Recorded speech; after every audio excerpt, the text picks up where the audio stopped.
দেশের শীর্ষ বিদ্যাপীঠ ঢাকা বিশ্ববিদ্যালয়ের প্রক্টরিয়াল বডিতে যুক্ত হয়েছেন ঢাবিতে কর্মরত ঠাকুরগাঁয়ের কৃতি সন্তান প্রভাষক দেলোয়ার হোসেন সহ আরও 5 সহকারী প্রক্টর।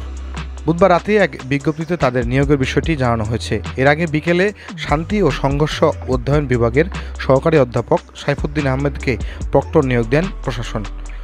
নতুন সহকারী প্রক্টর হিসাবে নিয়োগ পেয়েছেন ঠাকুরগাঁয়ের বালিয়াডাঙ্গি উপজেলার কৃতি সন্তান দেলোয়ার হোসেন। তিনি সমাজকল্যাণ ও গবেষণা ইনস্টিটিউট পদের বিপরীতে সহকারী প্রক্টর হিসাবে দায়িত্ব পালন করবেন।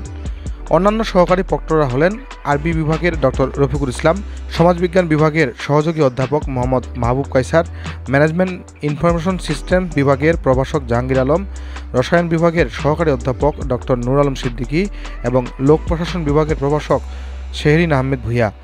গত 8 আগস্ট বিশ্ববিদ্যালয়ের প্রক্টর অধ্যাপক মোহাম্মদ মাকসুদুর রহমান ও 13 জন সহকারী প্রক্টর একযোগে পদত্যাগ করার ফলে পদগুলো শূন্য হয়ে যায়।